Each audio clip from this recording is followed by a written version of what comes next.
You know what would be a really good idea? If we just flooded this sacred Native American burial ground and had it for a place where people could get together and go swimming and go boating and just hang out. I don't think there's anything that could possibly go wrong. Nothing can possibly go wrong. Today we're talking about Lake Lanier. If you're not familiar with Lake Lanier, you might want to brush up on it, especially if you're going to go to Georgia to go swimming or hang out. Might be a good idea to do some research.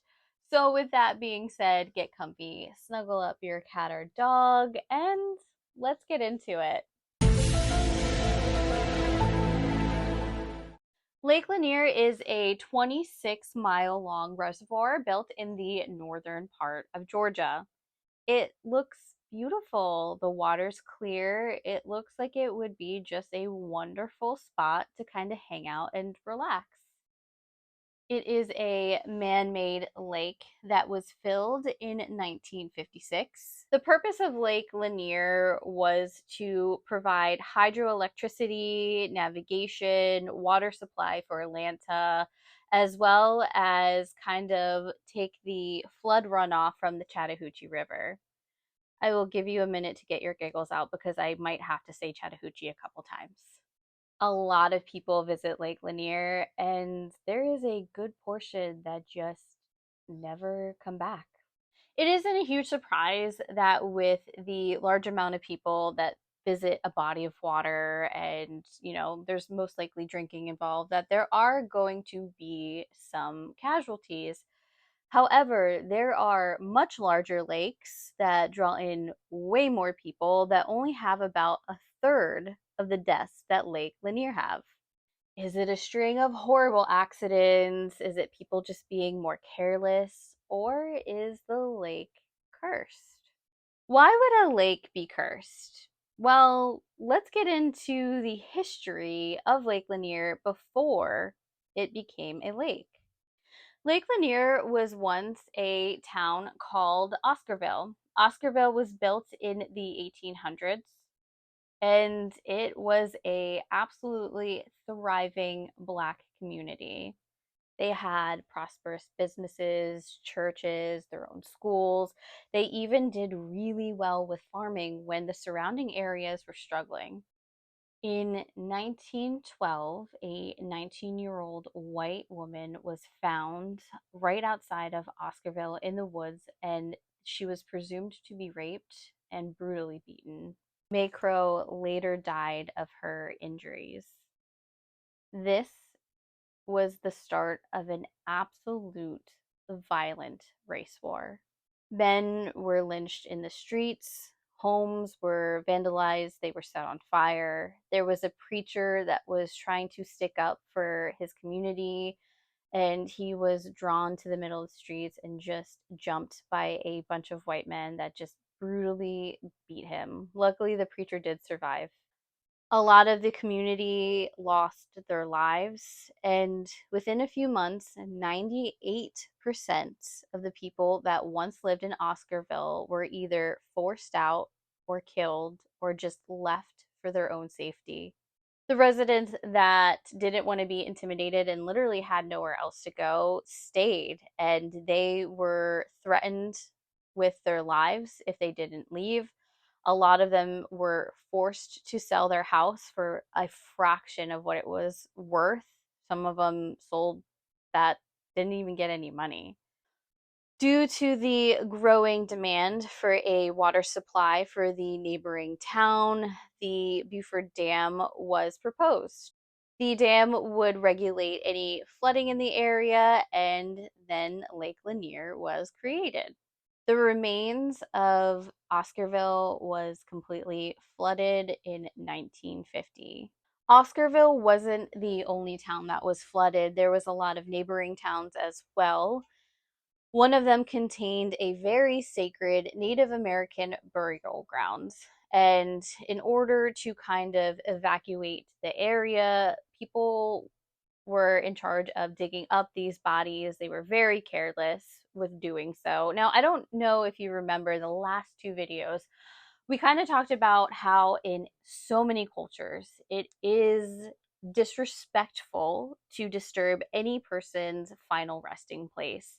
So they not only disrespected it by kind of just digging up these bodies, there was a lot of bodies that were presumed to be left behind. They didn't use any Doppler radar services, so they didn't know exactly if they were leaving any bodies behind, if there were any bodies that were underneath the ones that they were pulling out.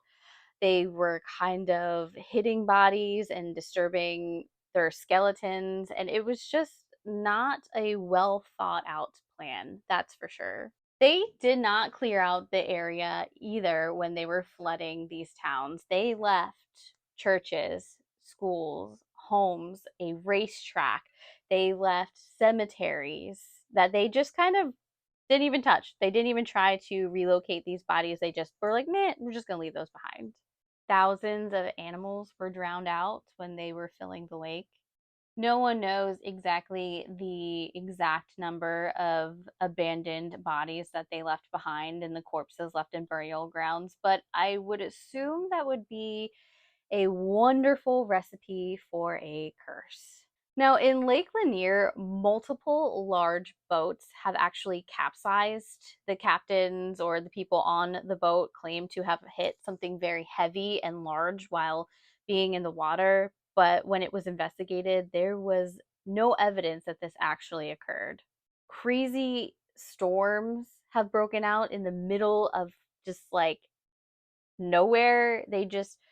It looks like a clear sky, and all of a sudden this crazy storm with wind and rain and lightning just appear and completely flip over boats, which is really terrifying to think about. Boat accidents are a large contribution to all the deaths on Lake Lanier, but drowning is the number one cause. People have drowned in very calm waters close to shore. A lot of these people were really great swimmers. There have been claims that the water just feels different when you're in the lake. It just feels heavy, like there's some kind of weight that just pulls you down as soon as you enter it. Others have simply claimed that they do feel like there's something that grab onto them and just dunk them beneath the water. Could there be something lurking underneath? Well, there is a story of the Lady of the Lake.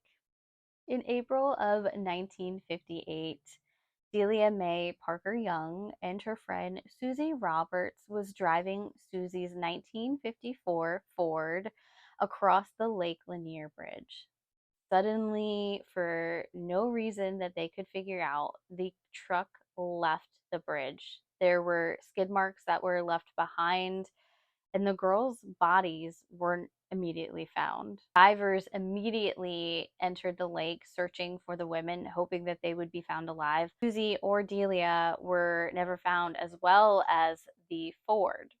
Now, a year later, there was a young woman's body discovered by fishermen wearing a beautiful blue dress, and her hands and a few toes were completely gone.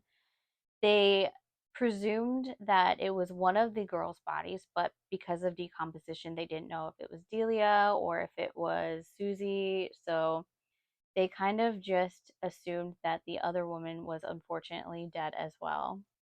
31 years after the initial accident, the Ford was found in the lake, completely rusted, and it did contain another body, which was later identified as Susie. So the authorities just attributed the other body to be, unfortunately, Delia.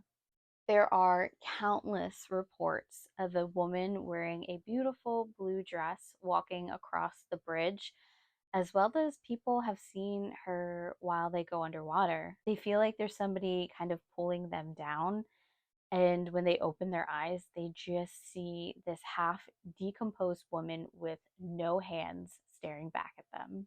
In a 2017 interview with Buck Buchanan, who was a professional diver, he admitted that he has just felt body parts while diving in the lake.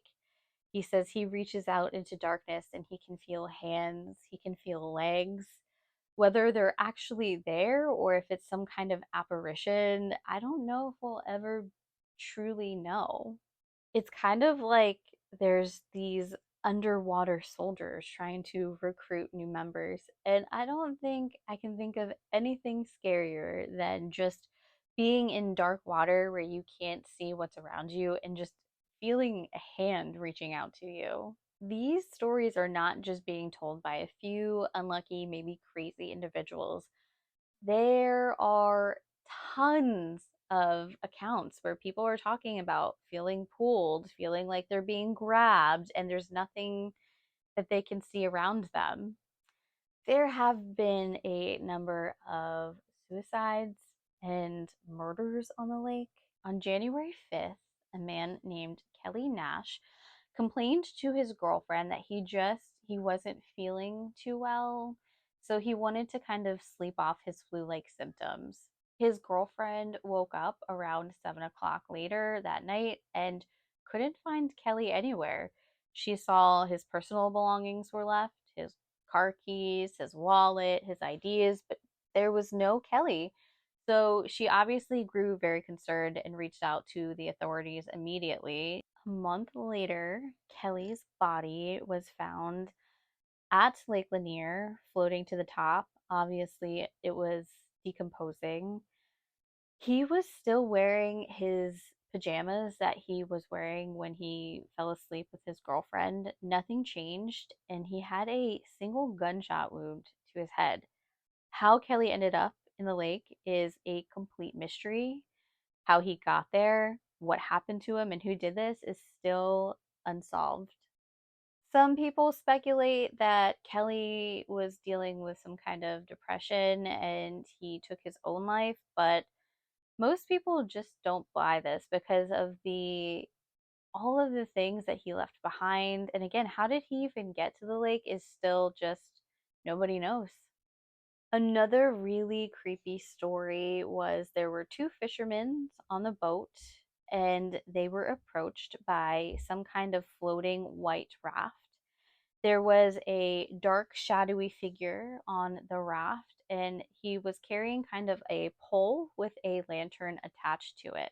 They could hear the man screaming, but they didn't know what he was saying because it was kind of far off in the distance. The man went to the edge of the raft and jumped right in to the water. He was violently approaching the two men's boat, swimming like very erratically. The man's lantern went out as soon as he jumped into the boat, and just this absolute wave of pure darkness overtook the lake. The men that were in the fisher boat were freaking out, so they quick grabbed their flashlights and shined it towards the water. They saw no man, no lantern, no raft. Everything was completely calm. There was no evidence that there was anyone ever jumping in the water. The musician Usher, his ex wife's son, tragically lost his life in the lake as well. He was swimming when a jet ski came, and I don't know the logistics of it, but I think it ran over her son and he lost his life. And she petitioned really hard to get the lake completely drained because she believes that there's something really, truly evil and unsafe within that lake. 600 to 700 people have lost their life in Lake Lanier, and a lot of those bodies are never recovered. They are still at the bottom of the lake. There are stories of people getting caught on things while swimming in the lake. And obviously, they did leave all those structures and homes. So you can assume that there are just a bunch of debris to get caught up on. Nobody knows the actual number of how many bodies are at the bottom of Lake Lanier. A lot of people that go missing are just presumed to be somewhere within the lake. Locals have said that this lake just simply has a bad reputation. There are no ghosts pulling you and dragging you down to your watery grave. They just assume that it's large catfish that are kind of attaching to people's limbs while they're swimming and pulling them down, which also sounds scary to me. I don't care if it's a ghost or some big fish. Like, I don't want any parts of that. People believe that this lake just is harmless. There's just a bunch of really bad coincidences that go on during their time there. So they thought it would be just a wonderful idea to build a water park on Lake Lanier. Now, let's pretend that the whole bottom of the lake isn't some kind of disturbed burial ground. Let's forget of the horrendous hate crimes that occurred on the land before it became a lake. Let's just get through all of that. Just the mere fact that there are hundreds of people that have died here, which apparently is not normal, to be like, yeah, water park, good idea. Let's do it. I don't know. Would you swim in the lake? Would you go to this water park? What do you think? Do you think that there are places that have the ability to be cursed or haunted because of terrible back history? I do. I really do. And you can call me crazy all you want. I believe that people are energy, and if something really horrendous and tragic happens, there's some kind of energy that imprints on the area. So you wouldn't catch me dead, no pun intended, but also pun intended, at Lake Lanier. I can't even swim that well, so it's a no for me. It's just not a great idea. Tell me what you think. Are there other places like this that you want me to talk about? Would you feel comfortable swimming here? Let me know in the comments. Thank you so much for watching. I really appreciate you. Please remember, you matter. Never forget that. You're a bad bitch, guys, okay? I love you, and I will see you on the next one. See you later. Bye.